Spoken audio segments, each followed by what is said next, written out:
Good morning. Today's topic is how to introduce a cat to another cat or multiple cats.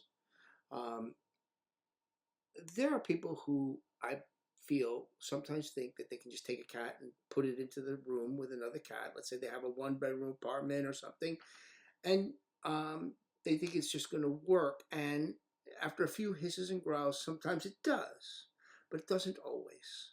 And what happens is the conflicts that they have in the very beginning could make it harder for them down the road. And why even subject them to that when there is a simple way to do this? Um, the resident cat, that's the one who's there first, has to feel like his territory or her territory is his. The new cat being introduced needs to feel like they have a territory. But if you put them together, the resident feels invaded, and the new one is kind of shocked by the whole thing. So, how do you eliminate that? Well, in the early days of doing this, I started by putting a screen on one of the rooms, and they could look at the cat through the screen. But that room soon became filled with more cats going in, and as space became an issue. We found another way that actually is foolproof and can be used in any circumstance. You get a dog cage. It's a larger dog cage. It has a door on it.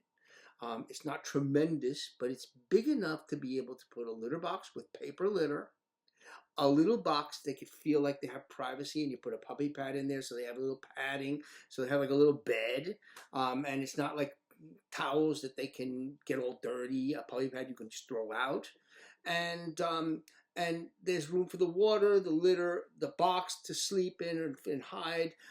Even and if it's a kitten, you can even put a carrier in there, a little kitten, a real little one, because they can fit through the cracks of that cage. So you keep it in the carrier until and let it out intermittently until it's big enough that it doesn't fit through the little cage itself, or get pulled out by a bigger cat just out of play. But that would have to be a very little, almost not newborn, but under 4 weeks. That way, the cat feels like it has its territory. How long should it be in that cage? That depends on the cat. Um, Usual, healthy, standard protocol cats get defleed on day one. If it's a kitten, they can't get defleed yet. Revolution is 5 pounds for the baby Revolution. You can give a half Capstar, but I would be hesitant on doing that. Any of that has to go through a veterinarian. You don't want to fry a kitten trying to deflea it. Better off leaving it with the fleas. It's in the cage until you feel it's 5 pounds is the standard weight that Revolution has for baby Revolution. Veterinarians sometimes will take a little chance before that when it's 2 or 3 pounds with a little half Capstar, but that's depends on the kitten. It's not going to jump from the cats onto the other cats. We've been pretty good at managing fleas in this house. We live in South Florida, so this is not an issue. Worming treatment is usually 5 days of Panacur. That's what our veterinarian gives. And then you get another 5 days, 3 weeks later. So that cat's going to be in there for a couple of days. Now, what if it has no fleas and no worms? Well, then if the cat wants out and the other cats are welcome to having it out, then yeah, and you can always put it back if it's a friendly cat. If it's not a friendly cat, then if it's a feral, you really should leave it caged a little longer so it gets a little more comfortable, so that when it is out, you might be able to socialize it a little easier. I would not go sticking my hand into the cage of a feral cat without the risk of getting bit, other than to change their food and water and go in. Don't intrude on them. Remember, that's their territory now, and it's small. So but the resident cat sees that his territory is not compromised, and the new coming cat sees that he's got a territory. Now, what's the longest? Well, we've had cats that have come in here with broken bones, where it needed a surgery, plates, screws. 45 days in a cage is standard protocol. The little kitten that's in the cage right now came in, and probably should go out soon, but has ringworm, and that takes a little bit of time to. Ringworm is a fungus. It's like athlete's foot, so to speak. It's contagious to humans. It's contagious to other cats.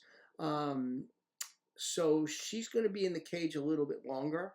The broken bone cat was in there for 45 days, and we have another one that was hit by a car with broken bones, and that cat was in there longer. I currently have one with a double cage, 2 cages side by side with zip ties tying them, or those little tie things. I don't know, maybe I guess they're like zip ties. I think that's what they are. My wife knew what they were. Where it can go into one cage and use the puppy pad. It's paralyzed. I did post it. I took it down because I think people are taken back by seeing a paralyzed cat that's not rehabbed yet. And whether or not it will be, even if it may not ever walk again. I know that YouTube is famous for having a rags to riches kind of thing where the cat, goes, or they have the cat leaping in the air in 30 seconds short. But the reality is, we don't really know what's going to happen and how it's going to adjust and if it's going to adjust. And we're trying to deal with that on a day-to-day basis. It's only been 6 days since I picked up this cat. And unlike the others that were left for dead on the street after getting hit by a car, this one was not one of those left for dead situations. This was a person who went there to feed it and stopped, and then very slowly pulled over, and somehow the cat ran under the rear wheel and it caught the rear leg of the cat. No broken bones, no internal organ damage, spinal cord injury. Unlike the broken bone cats that were hit by cars, they healed. They healed from that. They stood up to try and use the litter with a cast on. This is going to be a little different, and it's a day-by-day kind of thing. But he's got a double cage.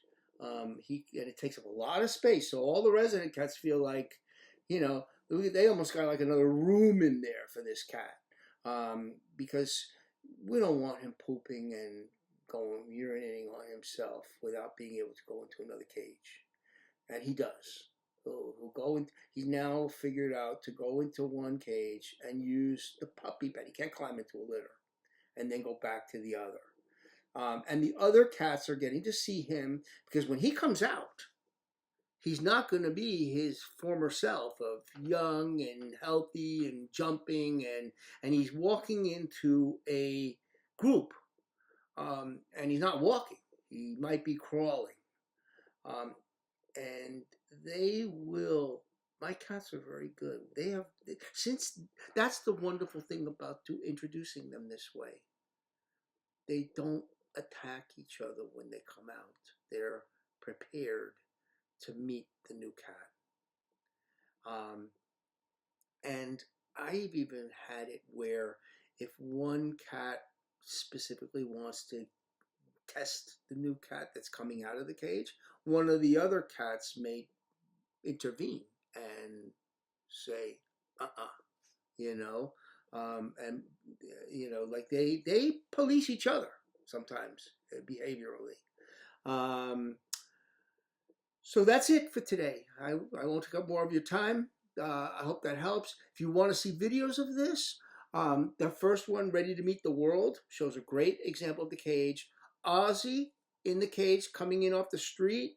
There's one of Ozzy, and there's also one of the kitten. There's a smaller cage, by the way. And you see the difference in size of the cages. And you see the litter box, you see the little house, you see it's a nice little setup. And it really makes it so that when they come out, they're ready. Thank you for listening and enjoy your day.